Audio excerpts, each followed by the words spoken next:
Tier idol tears, पहले इसका introduction देख लेते हैं, उसके बाद हम इसकी एक्सप्लेनेशन कर लेंगे। Tears idle tears is a lyric poem by the Victorian poet Alfred Lord Tennyson. ये लिरिक पोइम है, लिरिक पोइम वो होती है जिसको गाया जा सकता है। It was originally embedded in his 1847 narrative poem the Princess. तो ये द प्रिंसेस एक नैरेटिव पोइम है बहुत बड़ी, जिसमें एक स्टोरी चलती है, उसको नैरेटिव पोइम कहते हैं। तो एक स्टोरी है द प्रिंसेस, उसमें से इसको लिया गया है। Where it is sung by a court maiden, जहाँ पे ये गाना गाया जाता है एक कोर्ट की मेडन द्वारा। कोर्ट में जो रहने वाली औरतें होती हैं उनको कोर्ट मेडन कहते हैं। The poem is an emotionally intense meditation on the passing of time. तो पोइम की जो विषय वस्तु है वो है पासिंग ऑफ टाइम, किस तरह समय बीत जाता है, तो उसके ऊपर ये मेडिटेशन है एक, और बड़ा ही इमोशनल मेडिटेशन है।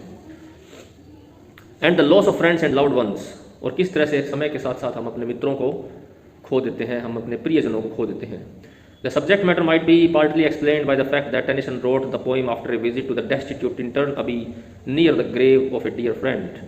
तो ये पोइम का एक और भी कारण है लिखने का, कि इस पोइम को लिखने से पहले टेनिसन टिंटर्न अबी गया था। टिंटर्न अबी एक घाटी है, डेस्टिट्यूट है वो। डेस्टिट्यूट का मतलब वहाँ कोई रहता नहीं है, सुनी सुनसान जगह है। टिंटर्न अबी खंडर है वहाँ पे। तो वहाँ उसके दोस्त की कब्र थी, वही जो आर्थर हेनरी हेलम, जिसकी याद में उसने एक कविता भी लिखी थी इन मेमोरियम। तो उसका वो डियर फ्रेंड था। तो वहाँ गया तो शायद वहाँ पर उसको कुछ ऐसे इमोशंस उमड़े होंगे जिसकी वजह से उसने ये पोइम रची गई। इसमें यही दुख व्यक्त किया गया है कि किस तरह से समय बीत जाता है, वापस नहीं आता है, किस तरह से वो दोस्त हमसे बिछुड़ जाते हैं जो कभी हमारे से बहुत प्यार करते हैं, सब समय की काल में समा जाते हैं। तो यही सारी इसमें फीलिंग्स हैं। In particular the speaker mourns over the days that are gone and will never return. तो खास तौर पे स्पीकर इसमें मॉर्न करता है, शोक मनाता है उन दिनों पर जो चले गए हैं, वापस नहीं आएंगे। ही ऑल्सो फील सोरो for those who have lived and died before his time. और उनके लिए भी वो दुख व्यक्त करता है जो लोग जिए और मर गए उसके समय से पहले, यानी उसकी धरती पर आने से पहले भी जो लोग जा चुके हैं, मर चुके हैं, उनके प्रति भी सोरो व्यक्त करता है। But time a reader gets to the end of the poem it will be clear that the speaker is narrating the piece from beyond the grave. तो जब तक हम पॉइंट के एंड में पहुंचते हैं तो हमें पता लगता है कि जो स्पीकर है ये शायद ग्रेव से दूर होकर के इस पोइम को उसने रचा है, समाधि के पास नहीं था उस वक्त। In conclusion tears idle tears brings attention to feeling intimately associated with ageing such as regret, reminiscence and despair. तो इसमें ये भाव प्रमुखता से व्यक्त हुए हैं। रिग्रेट का, जो चीज़ हो जाती है उसके ऊपर पश्चाताप करते हैं, पछतावा रह जाता है वो। रेमिनिसेंस यानी यादें, और डिस्पेयर यानी निराशा। ये तीन चीज़ों का इसमें, तीन इमोशंस मुख्य रूप से उभर के सामने आए हैं। तो अब पोइम पे आ जाओ, आप पोइम पढ़ते हैं पहले। एजिंग, एजिंग उम्र का बढ़ना, एज से एजिंग। पोइम पे आ जाते हैं। From the princess tears idle tears. तो ये प्रिंसेस से लिया गया है, टीयर्स आइडल टीयर्स। तो पहली लाइन, अब कौन सी लगाएंगे वो, reasoning. Tears idle tears I know not what they mean. तो वो कहती है जो आंसू हैं इनको आइडल बोला है। आइडल इसलिए बोला है, आइडल वैसे तो वो आदमी होता है जो कोई हरकत नहीं करता हो, वो आइडियल होता है, ये आइडल है। आइडियल और आइडल में फ़र्क है। आइडल का मतलब निष्क्रिय, हाँ, जो कोई काम नहीं करता हो उसको आइडल कहते हैं। लेकिन यहाँ पे टीयर्स को आइडल इसलिए बोला है क्योंकि उसको पता नहीं है कि आंख में आंसू आ क्यों रहे हैं, मैं उसको मन ऐसा क्यों हो रहा है रोने जैसा, इसलिए उसने टीयर्स को आइडल टीयर्स का है। आई know not what they mean, मुझे नहीं पता कि उनका क्या मतलब है, वो क्यों आ रहे हैं मेरी आंखों में। Tears from the depth of some divine despair. ये जो आंसू हैं ये शायद कोई एक ऐसी निराशा है उसकी गहराई में से आ रहे हैं। और निराशा भी कैसी है, डिवाइन डिस्पेयर है। कोई डिवाइन का मतलब दैवीय है, हाँ, कोई एक बहुत ही रहस्यमयी कोई निराशा है जिसकी गहराई से शायद ये टीयर्स आ रहे हैं। ये टीयर्स दोनों लाइनें एक ही वर्ड से शुरू होती है ना, जिसको एनाफोरा कहते हैं। एनाफोरा, हाँ, जब दो लाइनें या तीन लाइनें एक ही शब्द से शुरू हो रही है उसको लिटरेरी डिवाइस होती है anaphora. Rise in the heart and gather to the eyes. तो वो जो डिस्पेयर है वो उठती तो दिल में है, निराशा होती तो दिल में है, लेकिन व्यक्त किससे होती है, आइज से, वो आंखों में आ जाती है। फिर जो जब हमारे आंख में आंसू आते हैं तो आंखों को दर्द थोड़ी होता है, दर्द तो दिमाग में या दर्द तो दिल में होता है। जो आंखों से व्यक्त होता है, आंखों से आंसू आते हैं, तो उसके कहने का मतलब यही है कि दर्द तो कहीं हो रहा है, प्रकट कहीं से हो रहा है। In looking on the happy autumn fields. और ये आंसू उसके तब आते हैं जब वो ऑटम फील्ड्स को देख रही होती है। ये एक लड़की है, आइडा है उसका नाम, जो ये गाना गा रही है, तो इसलिए इसको लड़की बोल रहे हैं अपने, कि जब वो देखती है हैप्पी ऑटम फील्ड्स को। ऑटम फील्ड वो होते हैं जब सारी फसलें कट जाती हैं, उपज ले ली जाती है, उस ऋतु को ऑटम कहते हैं, पतझड़, हाँ, शरद ऋतु। वहाँ इंग्लैंड के अंदर ऑटम में हार्वेस्ट हो जाता है, मतलब सारी फसलें कट जाती हैं, खेत खाली हो जाते हैं, तो उसको हैप्पी ऑटम फील्ड बोला इसने, कि हैप्पी ऑटम फील्ड्स को देख करके मन में कुछ ऐसे पता नहीं भाव उबड़ते हैं निराशा के। सर फिर हैप्पी ऑटम क्यों बोला है? ये पैराडॉक्स है कि दुखी भी है और हैप्पी भी बोला है, तो जब दो कॉन्ट्रारी चीज़ें आ जाती है ना उसको पैराडॉक्स कहते हैं। तो ये पोएम है, ये फुल ऑफ पैराडॉक्स है। हैप्पी ऑटम फील्ड तो इसलिए बोला है ना क्योंकि ऑटम की जो सीनरी होती है वो अच्छी होती है, क्योंकि उससे में आदमी का दिल खुश होता है कि इतनी उपज मिल गई है मुझे, तो वो एक फीलिंग सी आती है। लेकिन उसको हैप्पी ऑटम फील्ड देख करके कुछ और याद आ रहा होगा। सर इसके वो क्रिटिकल नोट्स में लिख सकते हैं? ये बाद में लिखे हुए हैं, सब मिल जाएंगे आपको, एक बार तो समझ लो इसको। तो हैप्पी ऑटम फील्ड को देख करके उसके मन में निराशा के भाव उमड़ते हैं। कोई याद आता होगा उसको पुरानी बातें, जिससे उसके ये कह रहा है divine despair, from the depth of some divine despair. वो खुद ही कह रही है कि मेरे आंख में आंसू क्यों आ रहे हैं, मुझे समझ नहीं आ रहा, मैं क्यों इस तरह फील कर रही हूँ हैप्पी ऑटम फील्ड्स को देख कर भी। And thinking of the days that are no more, और मुझे अब यहाँ पे आके हमें पता लगता है कि उसको वो पुराने दिन याद आ रहे हैं जो अब नहीं रहे। तो खेतों के साथ या इनके साथ कोई ऐसी यादें जुड़ी हुई होंगी जो उनको याद आ रही हैं, या कई बार हम वैसे भी मेलंकलिक फील करने लग जाते हैं, हमारा मूड ऐसा होता है, पता नहीं हार्मोन भी कुछ ऐसे निकलते हैं शरीर से, तब ऐसे लगता है जैसे कुछ रोने का दिल करता है, कुछ भी देख के कुछ भी देख के, अच्छी चीज़ें देख के भी रोना आ जाता है कई बार। तो वैसे उसका इसका जो मूड है वो इस तरीके का है। वो खुद यही कह रही है ना कि टीयर आइडल टीयर्स हैं, ये मुझे नहीं पता इनका मतलब क्या है, अब क्यों आ रहे हैं, या मेरी आंखों के आगे शायद कोई दैवीय निराशा है। ये डिवाइन डिस्पेयर है, ये भी तो पैराडॉक्स ही है। इसको ऑक्सीमोरॉन कहते हैं। ऑक्सीमोरॉन का मतलब होता है दो अपोजिट चीज़ें एक साथ जोड़ देना, विरोधाभासी चीज़ें। जैसे मैंने आपको बताया ना शरीफ बदमाश, भी उसको हम बदमाश भी बोल रहे हैं और शरीफ भी कह रहे हैं, तो शरीफ बदमाश है ना। झूठा सच, तो झूठा सच कैसे हो सकता है, ऐसा सच जो झूठ हो। तो ये दो अपोजिट चीज़ें कई बार हम लगा देते हैं तो ऑक्सीमोरॉन बन जाता है। ये भी डिवाइन डिस्पेयर ऑक्सीमोरॉन ही तो है, क्योंकि डिवाइन चीज़ पॉजिटिव होती है हमेशा। दैवीय कोई भी चीज़ है ना उसके गुण पॉजिटिव ही होते हैं, लेकिन यहाँ डिवाइन के आगे डिस्पेयर लगा दिया तो वो झूठा सच वाली बात होगी कि दैवीय निराशा। दैवीय निराशा नहीं होगी, निराशा तो अपने आप में नेगेटिव चीज़ है, तो वो तो मतलब नहीं कैसे राक्षसी निराशा हो सकती है, तो दैवीय निराशा नहीं हो सकती। तो ये ऑक्सीमोरॉन बन गया डिवाइन डिस्पेयर। तो पहले पैरे में यही है कि वो टीयर्स का मतलब समझने की कोशिश कर रही है, और लास्ट में पता भी लग रहा है टीयर्स आने की वजह क्या है, the days that are no more. वो उन दिनों को याद करके दुखी हो रही है जो अब नहीं है, जो बीत गए हैं। Fresh as the first beam glittering on a sail that brings our friends up from the underworld. अब वो जो टीयर्स हैं वो बहुत ही फ्रेश लग रहे हैं उसको, और फ्रेश कैसे लग रहे हैं, ये सिमिली है, उदाहरण दिया उसने। As the first beam glittering on a sail, उस सूर्य की पहली किरण की तरह फ्रेश जो पड़ती है एक जहाज पे, एक सेल पर। सेल होता है एक जहाज, हाँ, ग्लिटरिंग मतलब चमकती हुई, बीम किरण। तो फर्स्ट बीम जो सूर्य की जो पहली किरण है सूर्य सुबह सुबह जो चमकती हुई जहाज के ऊपर पड़ती है, हैं क्या, हाँ हाँ, बीम की किरण को बोलते हैं, सिनोनिम है उसको। तो ग्लिटरिंग ऑन ए सेल, तो वो उस पहली किरण की तरह फ्रेश है जो एक जहाज पे पड़ती है, जहाज जो समुद्र में तैर रहा है उस पे। और अब उस जहाज के बारे में बताया आगे, that brings our friends up from the underworld, जो वो जहाज जो हमारे मित्रों को लेके आता है अंडरवर्ल्ड की दुनिया से।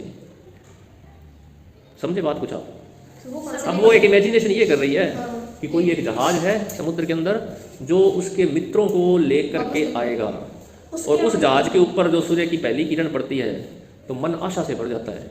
उस सूर्य की किरण के साथ ही वो जहाज दिखना शुरू हो जाता है, तो मन में यह आशा आती है कि शायद मेरे पुराने मित्र दोस्त जो है वापस आ जाएंगे। तो यहाँ एक पॉजिटिव फीलिंग है ये। तो ये एक एल्यूजन भी है। एल्यूजन वो होता है जो किसी और संदर्भ से, किसी और बुक से कोई कहानी का संदर्भ दिया जाता है। तो यहाँ पे एक सेल जो है ना, ये एक एल्यूजन है, हमें इसका थोड़ा सा पता होना चाहिए ये किस जहाज की बात कर रही है। तो ग्रीक माइथोलॉजी में एक आदमी था ऑर्फियस, उसकी पत्नी मर जाती है, तो वो अपनी पत्नी को लेने के लिए एक देवता के पास जाता है, यूरिडाइस के पास, जहाँ यूरिडाइस वहाँ का यमराज मान लो आप, तो उसके पास जाता है। तो वो यूरिडाइस उसको कहता है कि मैं तुम्हारी पत्नी को भेज तो दूंगा लेकिन तुम्हें पीछे मुड़ के नहीं देखना है, ठीक है, एक तुम्हारी शर्त है ये। तो वो उसको ये शर्त दे करके कहता है कि तुम पीछे मुड़ के नहीं देखोगे तो तुम्हारी पत्नी तुम्हारे पास आ जाएगी। लेकिन उसके मन में फिर इतनी जिज्ञासा होती है कि वो रोक नहीं पाता अपने आप को और पीछे मुड़ के देख लेता है, तो फिर उसकी पत्नी उसको नहीं मिलती है। तो ये सेल उसने उसी संदर्भ में यूज़ किया है कहीं ना कहीं, कि किस तरह से जहाज के अंदर वो मित्र आ जाते हैं लेकिन पीछे मुड़ के नहीं देखना होता। तो यहाँ पे अपने उसकी मानसिकता ये बात है कि उसके मित्रों को, अपने फ्रेंड्स को वो कितना मिस कर रही है कि काश किसी तरीके से वो आ जाए। तो यहाँ पे तो पॉजिटिव बता दिया कि टीयर्स फ्रेश हैं, आगे वो बताती है कि टीयर्स सैड भी हैं। सैड कैसे हैं? Sad as the last which reddens over one that sinks with all we love below the verge. अब यहाँ अपोजिट बता दिया कि वही जहाज जब दूर जाता है आंखों से मेरे मित्रों को लेकर के, और वर्ज के नीचे चला जाता है। वर्ज का मतलब एक किनारा होता है, क्षितिज होता है जहाँ, उसके बाद जहाज दिखना बंद हो जाता है, बहुत आगे चला जाता है ना। तो जहाज की एक लिमिट होती है जहाँ दूर तक है, क्योंकि धरती गोल है, तो बहुत ज़्यादा आगे चली जाएगी तो फिर वो नीचे की होती जाएगी और खत्म हो जाएगा दिखना, तो उसको वर्ज बोला है, बिलो द वर्ज। तो वो कहती है कि वो जो लास्ट किरण पड़ती है जो उसकी उस जहाज के ऊपर, जो जहाज जा रहा है और धीरे धीरे आंखों से ओझल हो रहा है, तो उस किरण की तरह सैड भी है ये टीयर। तो ये टीयर दोनों ही है, फ्रेश भी हैं और सैड भी हैं।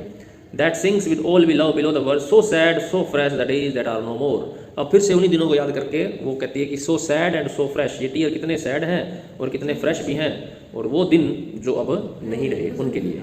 तो ये देखो, the days that are no more, हर लाइन के, हर स्टैंजा के एंड में मिलेगा आपको। तो जब हर स्टैंजा के एंड में एक ही एक लाइन रिपीट होती है तो उसको क्या कहते हैं? रिफ्रेन। रिफ्रेन कहते हैं उसको। एक ही एक लाइन बार बार रिपीट होती है तो वो रिफ्रेन बन जाती है, मुखड़ा बन जाती है। Sad and strange as in dark summer dawns the earliest pipe of half awakened birds to dying ears. अब एक और उदाहरण देती है कि ये टीयर्स सैड हैं और स्ट्रेंज भी हैं। सैड और स्ट्रेंज कैसे हैं? जब डार्क समर डॉन में, जब गर्मियों की सुबह, डॉन का मतलब होता है पो फटना, यानी सूर्य की जब पहली किरण पड़ती है उसको डॉन कहते हैं। तो गर्मियों के अंदर जब गहरी गर्मियाँ होती हैं, डार्क समर होती है, उसकी जब डॉन होती है, तब कोई एक ऐसा आदमी जो मरने वाला होता है, इसमें लिखा ना to dying ears. Dying ears का मतलब है ऐसे व्यक्ति के कान जो मरने वाले हैं, यानी वो व्यक्ति जो मरने वाला है, डाइंग ईयर्स। तो एक ऐसा व्यक्ति जो मरने वाला होता है, और जब वो उन पक्षियों की आवाज़ सुनता है जो पक्षी अभी आधी नींदों में है। जो पक्षी जैसे ही, पक्षियों के बच्चे या पक्षी जैसे ही उठते हैं तो वो चहचहाते हैं, है ना। तो उनको अर्लीस्ट पाइप बोला है। पाइप का मतलब उनकी चहचहाहट, चर्पिंग। तो यहाँ वो कहता है कि कोई आदमी, वो आदमी जो मरने वाला हो ना, तो उसको इन चीज़ों से फिर कोई ज़्यादा फर्क नहीं पड़ता, उसको वो चीज़ें इंजॉय नहीं करती, क्योंकि वो आदमी तो मरने वाला है। एक कोई अगर स्वस्थ आदमी होता है ना, तो वो तो इन चीज़ों की तारीफ़ करता है, उनको अच्छे भी लगते हैं, मधुर लगती है ये आवाज़ें। तो वो ये कह रहे हैं कि ये जो सैड है, इतने सैड और स्ट्रेंज है ये टीयर्स, जैसे कि कोई वो आदमी जो मरने वाला हो और उन पक्षियों की आवाज़ सुन रहा हो जो अभी पो फटते ही उठे हैं अपनी नींद से और चहचहा रहे हैं। When unto dying eyes the casement slowly grows a glimmering square। और एक और उदाहरण दिया कि उन्हीं डाइंग आइज को, यानी उसी व्यक्ति की आंखों को, केसमेंट भी कॉफीन के जैसा लगता है। केसमेंट होता है विंडो का फ्रेम। अब एक ऐसी विंडो है जिसके अंदर से रोशनी आ रही है सूर्य की, तो वो विंडो चमकती हुई दिखाई देती है। तो वो ये उस केसमेंट की बात कर रहा है कि जब ऐसे आदमी, कोई आदमी जो मरने वाला होता है ना, तो उसको जो विंडो की जो केसमेंट है वो एक ग्लिमरिंग स्क्वायर दिखाई देता है। ग्लिमरिंग स्क्वायर, स्क्वायर तो हो गया चौरस कोई चीज़, ग्लिमरिंग का मतलब चमकता हुआ। तो वो जो विंडो है उसको एक ग्लिमरिंग स्क्वायर की तरह दिखाई देती है, यानी वो विंडो उसको ताबूत की तरह दिखती है, क्योंकि उसका अंत अब निकट आ गया है। तो उसको हर चीज़ ऐसी दिखाई देती है और उसको उन चीज़ों से भी कोई लेना देना नहीं होता जो पक्षियों की चहचहाहट है, वो भी उसके लिए आनंद का कारण नहीं बनती है। तो यहाँ पे उसने अपने टीयर्स की तुलना उस व्यक्ति से की है कि वो कितने सैड और स्ट्रेंज हैं। So sad so strange that days are no more. तो फिर से वो पुराने दिनों को याद करके कह रही है कि वो दिन कितने प्रिय है, कितने अजीब थे, अब वो नहीं है। तो उनके लिए मेरे आंसू बड़े स्ट्रेंज और बड़े ही सैड हैं। Dear as remembered kisses after death and sweet as those by hopeless fancy field on lips that are for others. तो आगे वो डियर बता रही है उन टीयर्स को और उन दिनों को। वो दिन उसके लिए इतने प्रिय हैं जैसे कि उन व्यक्तियों की किस जो अब मर गए हैं। यानी बहुत सारे ऐसे लोग हैं जिनसे हम प्यार करते थे लेकिन जो अब चले गए, तो उन व्यक्तियों की जो किसी, जैसे हमारे माता पिता, हमारे दादा दादी जो भी हैं, उनकी किसी जो है हमें कितनी अच्छी लगती हैं अब, क्योंकि हमें पता है कि अब तो वो इस दुनिया में नहीं है। तो वो उतनी ही प्यारे हैं वो दिन हमारे को। And sweet as those by hopeless fancy field on lips that are for others. और वो दिन इतने स्वीट भी हैं कि मान लो कोई व्यक्ति जिससे हम प्यार करते हैं वो हमें प्यार नहीं करता, वो किसी और का हो चुका है, लेकिन हम इमेजिन करते हैं कि वो हमें किस तरह से प्यार करता, लेकिन अब तो वो किसी और से प्यार कर रहा है। तो वो इमेजिनेशन कितनी स्वीट होती है कि काश ये मेरा होता, काश ये मुझे प्यार करता। तो ये जो होपलेस फैंसी फील्ड है ना, होपलेस का मतलब उसके प्रति होप बिल्कुल भी नहीं है कि वो मेरा हो जाएगा, वो किसी और का हो चुका है, लेकिन ये बस ये बात सिर्फ फैंसी में है। फैंसी का मतलब कल्पना में अंदर है ये। तो एक और उदाहरण ये दिया है, एक तो वो लोग जो हमें प्यार करते थे उनकी किसी, और एक वो व्यक्ति जिससे हम प्यार करते हैं लेकिन जो हमारा नहीं हो सका, फिर हम इमेजिन करते हैं कि हमारे से वो प्यार करता तो कैसे करता। तो उसी की तरह ये दिन भी मुझे याद आते हैं, इसी तरह ये दिन भी मुझे प्रिय है। Deep as first love and wild with all regret. और वो जो दिन है फर्स्ट लव की तरह डीप है, जैसे पहला प्यार होता है उसकी तरह डीप है, और वाइल्ड भी है। वाइल्ड का मतलब अनकंट्रोलेबल है, उसे कंट्रोल नहीं किया जा सकता है। O death in life the days that are no more. अब ये डेथ इन लाइफ है, ये भी अपने आप में ऑक्सीमोरन है। दो उलट पुलट चीज़ें कि मौत में ज़िंदगी या ज़िंदगी में मौत, तो ये तो इम्पॉसिबल चीज़ है ना। तो आगे इनको डेथ इन लाइफ कहती है कि जब वो दिन याद आते हैं तो उसकी जो हालत है वो डेथ इन लाइफ जैसी हो जाती है।